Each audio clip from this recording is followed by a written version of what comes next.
uma nova série de mensagens que se chama Encontrando o Meu Lugar na Comunidade dos Discípulos. E a nossa intenção ao elaborar e apresentar essa série de mensagens é que cada pessoa possa encontrar o seu lugar na comunidade dos discípulos. Não apenas encontrar, achei, está aqui meu lugar. Não apenas encontrar, mas também tomar posse e exercer este lugar.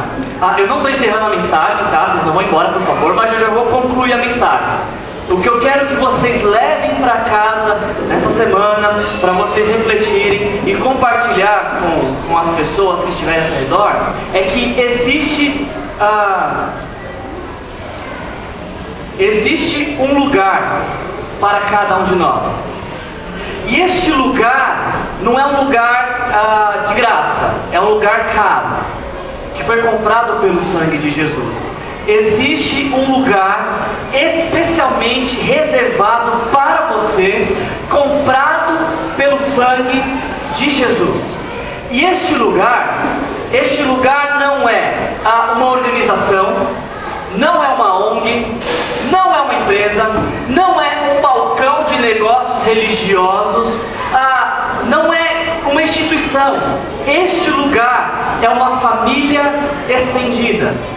É um povo que se reúne e se reúne porque tem algo em comum: a fé e a esperança naquilo que Jesus fez na cruz. E essa família ela não é formada por clientes, ela não é formada por turistas, por pessoas de passagem. Essa família não é formada por voluntários, porque na família não cabe voluntários. Você já imaginou a cena? Você chega para uma criança: esse aqui que é seu pai? Não, ele é meu pai voluntário, ele está prestando um favor. Ou é meu marido voluntário. Não existe voluntário na família. Na família existem pessoas que chegam, nascem e ficam, e desenvolvem laços de amor. E é para este lugar que você está sendo convidado a fazer parte. O convite e as portas estão abertas. Desta forma, o nosso ponto de partida é aquilo que Jesus fez na cruz. Porque só é possível existir discípulos que se reúnem em uma comunidade de fé, porque anteriormente Jesus morreu por nossos pecados. Sem Jesus não tem discípulos, não tem comunidade cristã, não tem nada, porque Jesus Cristo é o centro da fé cristã. Muitas práticas de fé, elas se baseiam em dogmas, tradições, em rituais. A fé cristã é a única fé que existe que se baseia em uma pessoa: Jesus Cristo, o Filho de Deus, aquele que morreu por nós, para que pudéssemos viver. Desta forma, então, quando cada membro desta comunidade de fé chega a esta compreensão de fé: Jesus Cristo morreu pelos meus pecados, eu sou culpado da morte de Jesus. Mas quando essas pessoas se arrependem de seus pecados, elas ganham dois privilégios e uma responsabilidade. Todo aquele, vou repetir para você memorizar: todo aquele que se rende ao senhorio de Jesus ganha dois privilégios e uma responsabilidade. O primeiro privilégio que nós ganhamos é a vida eterna, que nós conhecemos esse texto muito bem, que Jesus fala que aquele que nele crê não vai ficar eternamente distante de Deus. Aquele que crê em Jesus, crê no sacrifício da cruz, ganha neste exato momento vida eterna. Na hora que creu em Jesus, ganha vida eterna. E vida eterna é o maior privilégio que nós poderíamos ter. Mas não é o último, não é o único. Além de ter vida eterna, todos aqueles que chamam Jesus Cristo de Senhor e que vivem de acordo com o seu senhorio também ganham um outro privilégio, que é a presença do Espírito Santo em suas vidas. A palavra de Deus nos diz em Efésios capítulo 1, versículo 13, que quando vocês ouviram e creram na palavra da verdade, aquele dia que alguém contou para vocês sobre o amor de Deus expresso na cruz, através de Jesus, e você acreditou nessa verdade, falou: isso é para minha vida, eu quero isso para minha vida inteira. Neste exato momento, o Evangelho nos salvou, vocês foram selados com o Espírito Santo da promessa. E esse Espírito Santo que veio habitar em nós, Ele é a garantia da nossa herança até a redenção daqueles que pertencem a Deus para o louvor da sua glória. Isso aqui alegra o seu coração de saber que fazer parte de uma comunidade te dá esses privilégios imensos.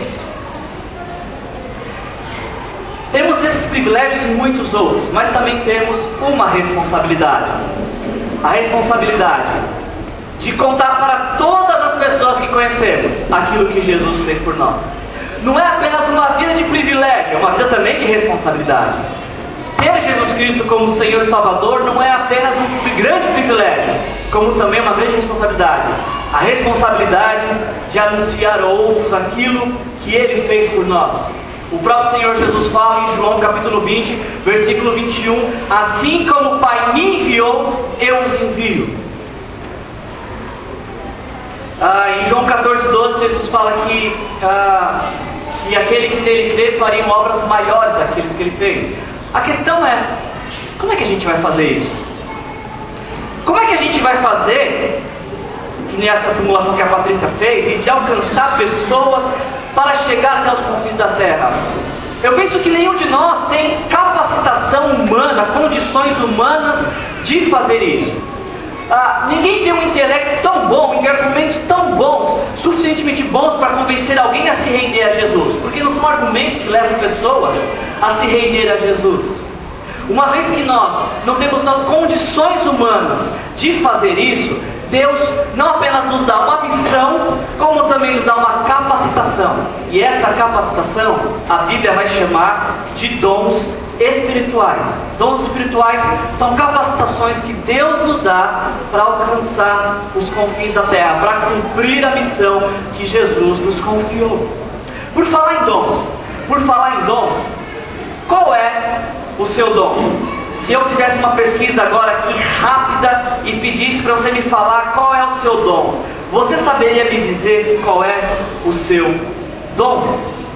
O versículo tema que nós temos usado nesse mês, que inclusive é a nossa hashtag, 1 Pedro 4,10, o apóstolo Pedro diz, cada um de vocês exerça o dom que recebeu para servir aos outros. Qual que é o seu dom? Sabe me dizer? Se você não sabe, não perca os próximos capítulos desta série de mensagens, porque a nossa intenção nesse mês de fevereiro é falar sobre dons e levar todos os membros dessa comunidade à compreensão de qual é o seu dom. Não existe um consenso entre os teólogos sobre quais são e quantos são os dons. Existem várias opiniões sobre isso. E uma vez que existem várias opiniões, eu vou dar a minha também desse assunto. Nesta série de mensagens, eu parto do princípio das 3 listas de dons que nos são apresentadas na Bíblia, em Romanos capítulo 12, 1 Coríntios 12 e Efésios capítulo 4. Essa vai ser a base da nossa série de mensagens. Cada semana a gente vai estar falando de dessas listas aqui atrás. Agora, alguma coisa que eu preciso compartilhar com você antes da gente iniciar a mensagem sobre dons. A primeira delas, e isso é muito importante, todo aquele que entregou a sua vida para Jesus tem pelo menos um dom.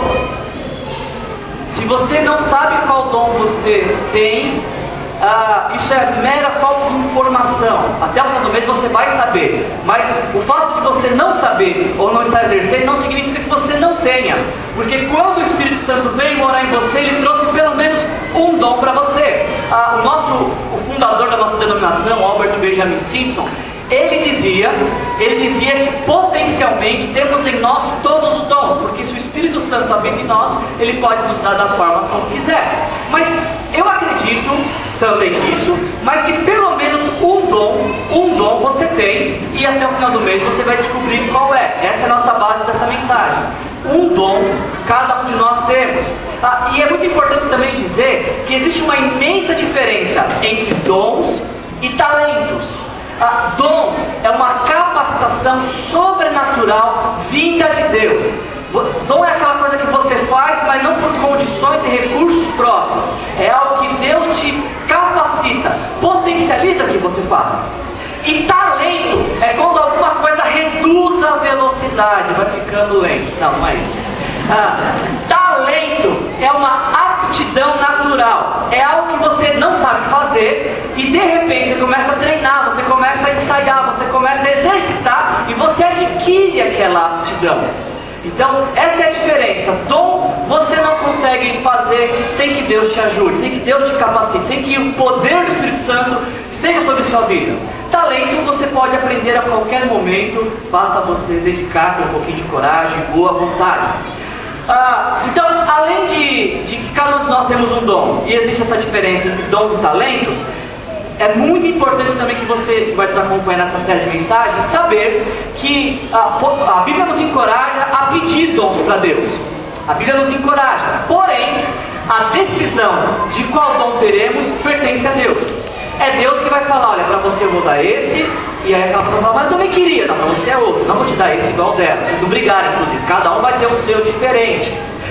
Quem decide o dom que vamos ter é o próprio Deus que nos concede o dom. Devemos pedir, mas com essa consciência que a decisão de quem nos dará o dom é Deus. E por fim, e não menos importante, a única finalidade dos dons é glorificar a Deus. Deus não deu dons para que pessoas se sobressaiam e sejam mais espirituais que as outras e possam se impor sobre outros. Pelo contrário, como o apóstolo Pedro falou, o dom é um presente que ganhamos, mas não gastamos com nós. O dom é um presente que eu ganho para gastar com o outro. O dom é um presente que eu ganho para usar na vida de outro. Então, a finalidade do dom é glorificar Deus através do serviço, do servir aos outros. Ao preparar essa mensagem, algo que eu achei muito curioso, que também servirá de base para nós, 1 Coríntios 12, de 4 a 6, o apóstolo Paulo nos diz o seguinte: há diferentes tipos de dons, mas o Espírito é o mesmo. Há diferentes tipos de ministérios, mas o Senhor é o mesmo. Há diferentes formas de atuação, mas é o mesmo Deus que efetua tudo em todos. Eu destaquei nas cores para vocês perceberem que cada lista de dons é atribuída a uma pessoa da Trindade.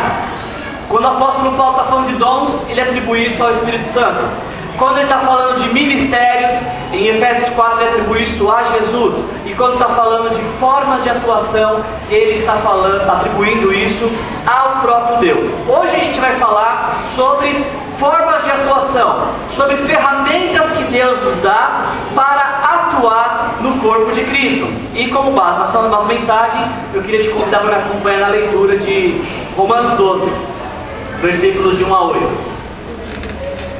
Romanos capítulo 12, nós vamos descobrir sobre as formas que Deus nos dá para atuar na sua igreja e para glorificar o seu nome, através da leitura de Romanos 12.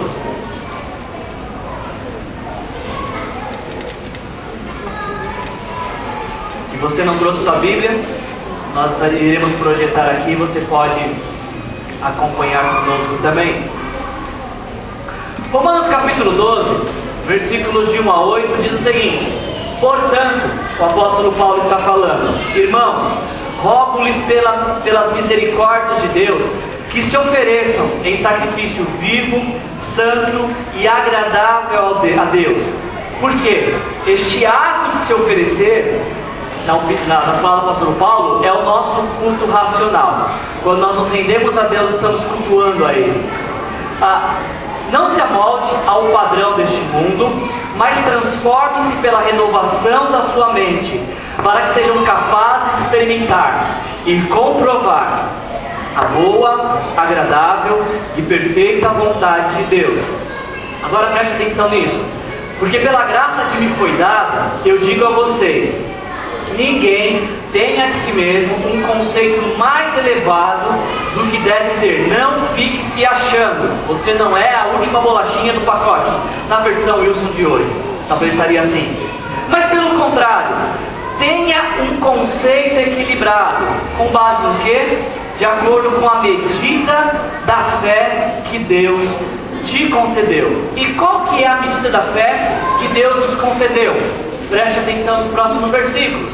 Assim como cada um de nós tem um corpo com muitos membros, e estes membros não exercem todos a mesma função, assim também em Cristo nós, que somos muitos, formamos um corpo, e cada membro está ligado a todos os outros.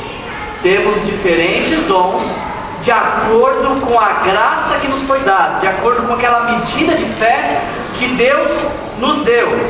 E aí então o apóstolo Paulo vai falar da lista de dons de Romanos. Se o seu dom é servir, sirva. Se o seu dom é ensinar, ensine. Se é dar ânimo, ou nas outras versões está exortar, que assim faça. Se é contribuir, que contribua generosamente. Se é exercer liderança, que a exerça com zelo. E se é mostrar misericórdia, que a faça com alegria. Até aqui. O apóstolo Paulo nos apresenta 12 formas que Deus atua através de nós. E são elas: profecia, serviço, ensino, exortação, contribuição, liderança e misericórdia.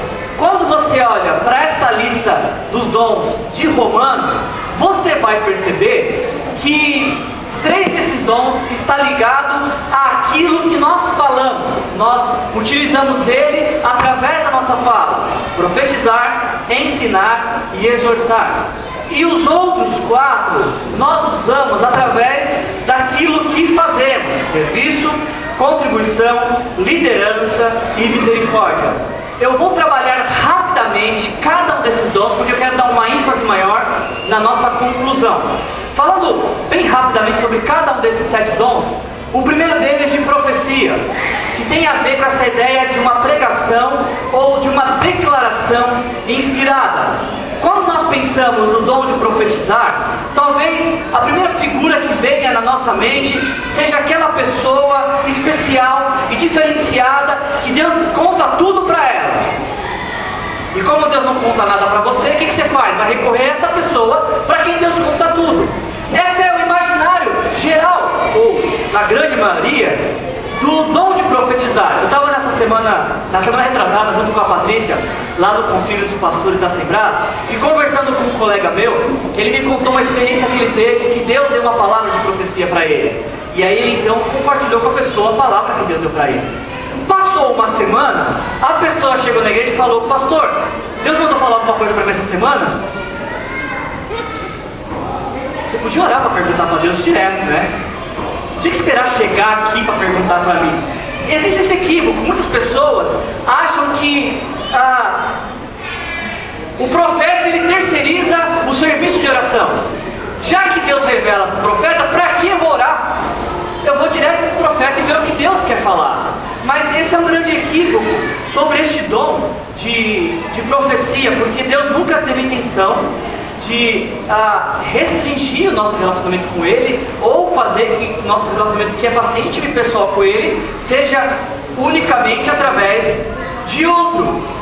Sim, é óbvio que a profecia tem esse lado místico, sobrenatural, de revelar aquilo que está encoberto, ou de predizer aquilo que vai acontecer. Este é o extraordinário, é o espetacular do dom da profecia. Porém, ele é, como eu vou dizer para vocês, mais raro de acontecer. Ele não é o rotineiro. O rotineiro do dom de profecia é desprezado. Poucos dão ouvidos a ele, mas é o que mais acontece. E talvez por não dar atenção para esta rotina do dom de profetizar é que perdemos aquilo que Deus quer falar conosco. Eu vou te dar um exemplo para você, que você vai ver como que profetizar é simples e ao mesmo tempo tão desprezado. Em Atos 15, 32 a 33, nos dá um exemplo sobre profetizar, que diz o seguinte: Judas e Silas, destaque que eram profetas, encorajavam e fortaleceram os irmãos com muitas palavras. Tendo passado algum tempo ali, foram despedidos pelos irmãos com a bênção da paz para voltarem aos que tinham enviado.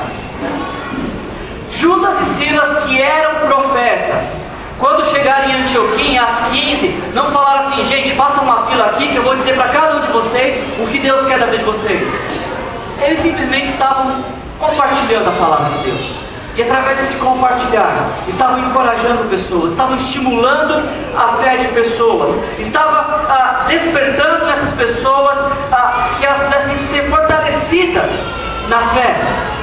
Quem tem o dom de profetizar, não fala o que acha ou o que quer falar, fala na proporção de sua fé, fala inspirado por Deus. É claro que todos nós podemos compartilhar uma palavra de encorajamento para fortalecer a fé de alguém, mas quem tem o dom de profecia faz isso com mais sensibilidade, está mais atento, faz isso com mais naturalidade. Segundo dom dessa lista, o dom de serviço. O apóstolo Paulo fala que aqueles que têm o dom de servir, sirva. É muito interessante você olhar para esse texto no original, porque no grego a palavra servir é a palavra diaconia, da onde nós tiramos a nossa palavra diáconos. E é triste pensar que nós limitamos o ministério da diaconia a arrumar cadeiras, a abrir portas e serviçeiros.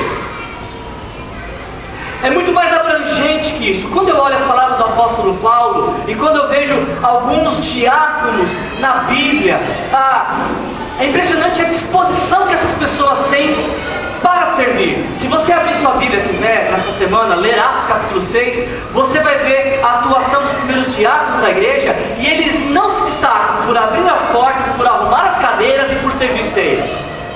Eles se destacam por evangelismo, eles se destacam por pregação, eles se destacam porque estão à disposição para aquilo que for necessário. Talvez essa seja uma palavra que defina muito bem a diaconia: disponibilidade.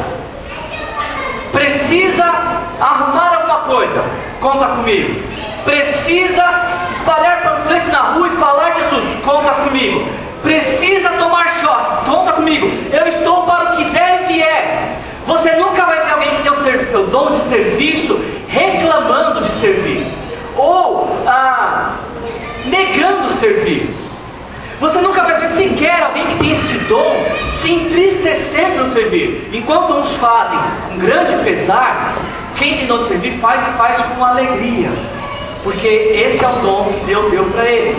É claro que todos podem servir, mas aqueles que têm o dom, eles fazem isso com alegria, com um sorriso no rosto, com uma atitude humilde e uma atitude de servo. Outro dom da nossa lista, o dom de ensino. O dom de ensino não está ligado necessariamente a uma grande erudição, a uma vasta gama de conhecimento, mas está relacionado a conseguir transmitir com clareza princípios da palavra de Deus.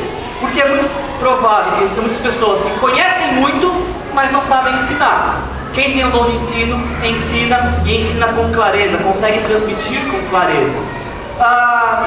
Dom de exortação, esse eu quero demorar um pouquinho mais para falar com vocês. Porque quando a gente pensa na palavra exortação, qual é a primeira coisa que vem à sua cabeça? Por exemplo, quando alguém fala assim: eu preciso dar uma exortação para você, o que você pensa? Ih, lá vem droga. Você já começa a pedir perdão, nem saber por que você perdoa qualquer coisa. Não sei nem o que eu fiz, mas já que você vai exortar, me perdoa antecipadamente. Nós temos novamente o péssimo hábito de relacionar exortação com bronca, com crítica, com algo severo. Mas eu quero te mostrar um exemplo muito bacana que eu encontrei de exortação na Bíblia. Olha esse texto aqui. Desculpa, a palavra que nessa versão está traduzida por ânimo, em outras versões está traduzida por exortar, é a palavra paracaléu. E olha só um texto que eu achei onde essa palavra aparece. E veja se tem característica de bronca isso daqui. 2 Coríntios 2, de 3 a 4. Bendito seja o Deus e Pai de nosso Senhor Jesus Cristo, o Pai das misericórdias e Deus de toda consolação.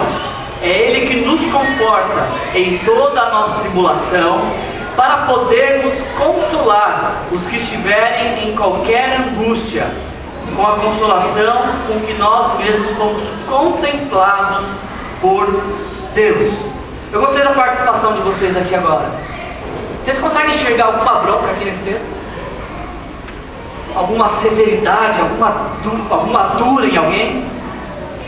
O que esse texto fala para você? O que ele transmite para você? O que ele transmite para você?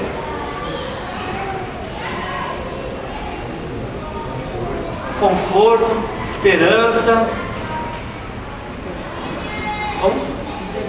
misericórdia. Essa é a exortação bíblica. Não é dar bronca em ninguém, não é escrachar ninguém. E sabe o que é mais bacana? É a quantidade, não apenas eu ter achado esse texto, onde a palavra paracaléu aparece, mas a quantidade que a palavra paracaléu aparece nesse texto. Ela aparece 3 vezes nesse mesmo texto: confortar, consolar e contemplar. Todos podemos exortar, porém quem tem o dom de exortação parece ter uma sensibilidade diferenciada, um toque diferenciado, um tato diferenciado para confortar, consolar e contemplar. Próximo dom é o dom que eu acho que tem o maior complexo de inferioridade da Bíblia, porque ninguém escolhe ele. Tem gente que eu acho que ora para não ter ele. Deus me dá qualquer um, menos esse, que é o dom de contribuição, o dom que está vinculado à generosidade. Eu acho que esse é o patinho feio dos dons. Ninguém quer ser amigo dele. Você já conheceu alguém que fala assim: Deus, eu queria tanto dar mais do que eu tenho, Senhor. Deus, me ajuda a ser mais. Você já conheceu alguém que orou assim: Deus, eu quero dar mais do que eu tenho? Eu já conheci pessoas que falam assim: Deus, me dá mais para que eu possa dar mais. Agora, Deus, me ajuda a dar mais do que eu tenho. Eu nunca conheci ninguém. Nem eu fiz essa oração, inclusive. Fique claro. Inclusive eu não fiz essa oração. O dom de contribuição, a Bíblia nos encoraja que todo aquele que faz parte da comunidade dos discípulos, todo discípulo de Jesus, deve reservar no mínimo 10% dos seus rendimentos para contribuir com o Evangelho avance. E aqueles que acham que 10% é do Antigo Testamento, é uma coisa que já passou, podem então abrir mão dos 10% e fazer uso da medida do Novo Testamento. Ao invés de 10% é o máximo que você pode dar. O Novo Testamento ele nos encoraja à generosidade, ao desprendimento. No Novo Testamento não tem o mínimo a dar, mas é o máximo a dar. Então, se 10% é alguma coisa impensada, pense no máximo que pode dar. Você vai ver que ainda vai dar muito mais de 10%. Nós conversamos, inclusive, nessa semana aqui na jornada, que o ato de ofertar é uma das nossas disciplinas espirituais. Porque quando nós ofertamos, nós estamos dizendo a quem pertence nosso dinheiro e quem domina sobre nossas vidas. Obviamente que todos podem e devem se comprometer com um mínimo de 10% para o sustento de uma comunidade de fé. Só que aqueles que têm o dom de contribuição, eles não fazem conta na calculadora. Quanto que é 10% do meu salário de 1.412,24? Quem tem o dom de contribuição não faz conta na calculadora. Quem tem o dom de contribuição entende que tudo aquilo que ele tem pertence a Deus, que tudo que tem está à disposição de Deus. Inclusive, a nossa comunidade, a comunidade Aliança Vista Verde, é uma comunidade que tem na sua história a marca da generosidade. O que vocês estão vendo aqui construído, boa parte, e eu não saberia dizer porque não era dessa época, se é a maior parte ou a menor parte, mas sei que uma boa parte do que vocês podem ver aqui hoje é fruto de contribuição, é fruto de generosidade, seja o material, seja a mão de obra. Nós temos essa marca na nossa história e nós queremos continuar com essa marca de generosidade. Estamos caminhando para o final. O dom de liderança. Quando eu falo do dom de liderança, vocês já viram isso, me desculpem se eu estou sendo repetitivo, mas eu não encontrei uma outra figura para falar melhor do dom de liderança que essa figura aqui. Para mim essa figura é perfeita, ela exemplifica a grande diferença do que é ser um líder segundo o coração de Deus e o que é liderar, totalmente diferente de princípios bíblicos. Um líder que tem um coração de Deus, um referencial bíblico de líder, não é um líder que manda, que manipula, que oprime os seus liderados. Aliás, o líder bíblico, ele não se distingue dos seus liderados, a não ser porque a ele é dada a incumbência de dar a direção. No todo o restante, ele exerce sua liderança com influência, exemplo e participação. O líder bíblico não fala, faça, ele fala: vamos fazer. Olha como nós devemos fazer. Sigam o meu exemplo. Como a gente pode ver essa foto, existem muitas pessoas que lideram sem o dom. Mas quem lidera com o dom do Espírito, de liderança, tem a habilidade de mobilizar pessoas, de ter sensibilidade para influenciá-las e sabedoria para conduzi-las. E finalizando então nossa lista de dons, o dom de misericórdia. Esse é o típico dom de pessoa que é muito emotiva, que se compadece e que chora até em abertura de supermercado. O supermercado ela curou, ela se emociona. São pessoas que têm um coração humilde, dócil. É aquela pessoa que só você vê se dá vontade de abraçar, e ela também tem vontade de abraçar, porque ela tem esse coração cheio de compaixão, esse desejo de confortar e consolar outros. E para mim o que é muito estranho é que essas pessoas que têm o dom de misericórdia, elas estão constantemente envolvidas com o sofrimento dos outros. Ela sofre, às vezes, mais pelos outros do que por ela mesma. Às vezes a pessoa está sofrendo, nem está sofrendo tanto quanto quem tem dom de misericórdia sofre. Mas é muito interessante pensar que aqueles que têm dom de misericórdia convivem com a tristeza dos outros com alegria, como o apóstolo Paulo fala em Romanos 12, aquele que tem dom de misericórdia, que faça com alegria. Todos devem ter misericórdia, mas aquele que tem o dom de misericórdia são pessoas que estão voltadas para ter mais empatia com o sofrimento dos outros. E aí a gente vai concluir nossa mensagem. Como eu falei para vocês, existe um lugar para cada um de vocês nessa comunidade. Um lugar que foi comprado pelo sangue de Jesus. Um lugar reservado por Deus especificamente para você. Agora, eu chamo a sua atenção para aquilo que a gente conversou, porque o apóstolo Paulo, quando apresenta a lista de dons, para mim, parece que ele não está dando tanta ênfase, preocupação nos dons, mas na utilização deles. Ele é muito breve, ele fala: olha, se você tem o dom de profetizar, usa. Se você tem o dom de servir, está esperando que sirva. Se você tem o dom de dar ânimo, de exortar, faça isso. Se você tem o dom de contribuir, não faça continhas, contribua. Se você tem o dom de exercer liderança, exerça. Se você tem o dom de mostrar misericórdia, faça. Vocês percebem na simplicidade do dom? Eu olho para as palavras do apóstolo Paulo e parece-me que não é uma opção não exercer o dom. Porque, como eu falei, o dom é um presente que Deus nos dá para ajudar outros, para abençoar outros. Não é opção não usar o dom. Não é opção. Desta forma, a gente deveria nos perguntar, nesta noite, para concluir essa mensagem, se cada um de nós deve exercer o dom que Deus nos deu. A primeira pergunta que eu queria que vocês fizessem, que nós nos fizéssemos, é: qual é o nosso dom? Nessa lista que eu apresentei, com qual você se identificou? Você falou: não, eu acho que eu tenho mais característica desse, eu me pareço um pouco com isso. E mais importante do que saber qual é o seu dom, responda para mim: a quem que você tem servido? Porque também não adianta saber qual é o dom e não usá-lo. E se provavelmente você não está servindo alguém, é porque você não está fazendo uso da vontade de Deus na sua vida, que você sirva alguém. É claro que esse lado de servir, ele também pode extrapolar, e uma pessoa ficar muito focada no servir, fazer, e se desligar de outras coisas.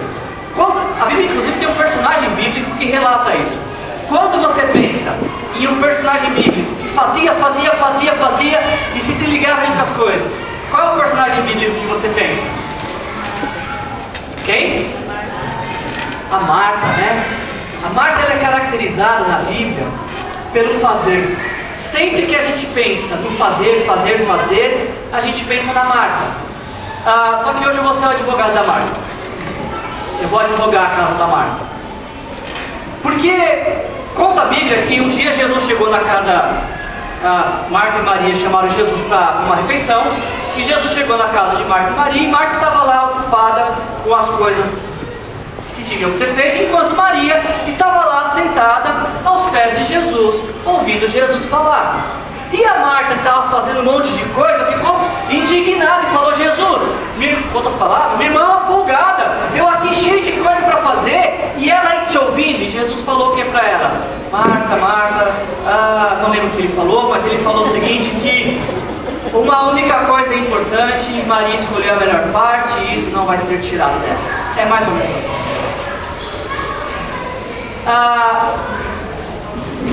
Jesus não falou que Marta não deveria servir. Ele disse que o mais importante era ouvir, mas não que ela não deveria servir. E muitas vezes nós criticamos e usamos Marta como um mau exemplo do servir. Só que eu quero advogar hoje a causa da Marta. Vamos fazer um exemplo hipotético aqui. A Patrícia. A Patrícia ouve falar por aí que o pastor dela gosta muito de feijoada. O prato predileto do pastor dela é feijoada. Descaptado, preste atenção na mensagem, deixa Deus te usar.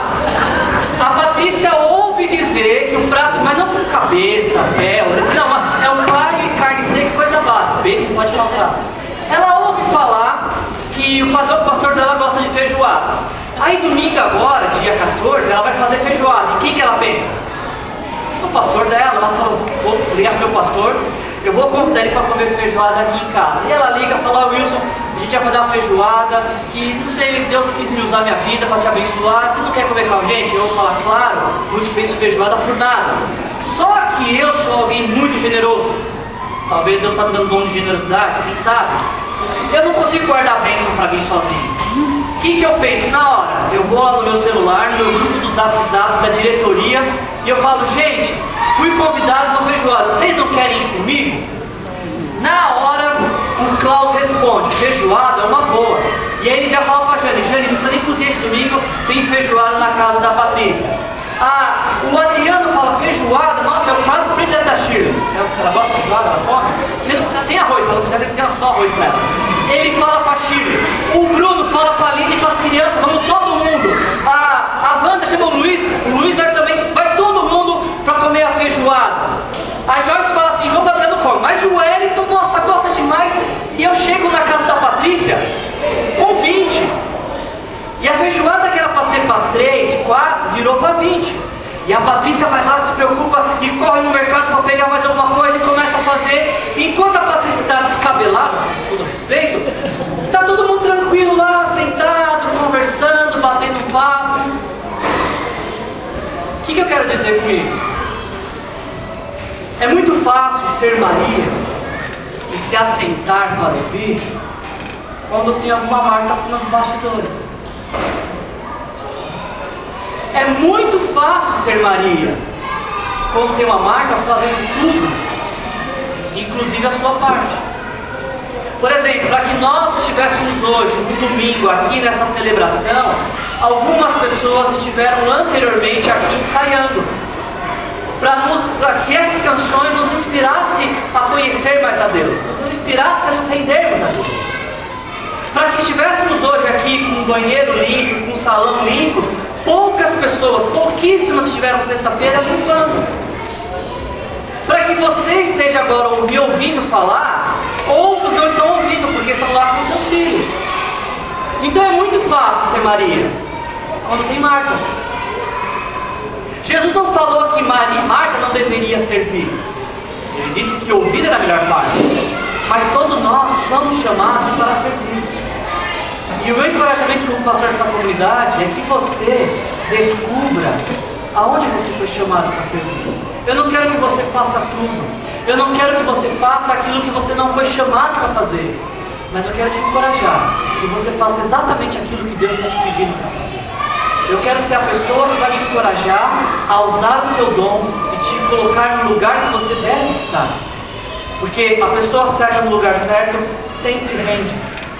Então, o desafio que nós temos que ter nessa noite para concluir essa mensagem é fazer, sem esquecer de ouvir a direção de Deus. E a minha expectativa é que nas próximas semanas Deus possa incendiar o seu coração, te inspirar, trazer convicção do que você deve fazer na comunidade dos discípulos. E se porventura você não tem muita clareza, a minha sugestão é faça qualquer coisa. A hora que você tiver convicção, então você faça aquilo que você tem convicção. Mas enquanto você não tem convicção, faça qualquer coisa. Ajude na salinha com as crianças. Ajude-nos na sexta-feira a limpar. Chegue mais cedo para recepcionar pessoas. Olha, o que fazer não fala. Faltam voluntários, mas o que fazer não fala. Deixa Deus usar a sua vida. Deixa Deus usar a sua vida neste lugar. Coloque a sua vida diante de Deus. E você vai ver a alegria que enche o coração de poder se envolver com aquilo que Deus está fazendo. Feche seus olhos. Vamos orar.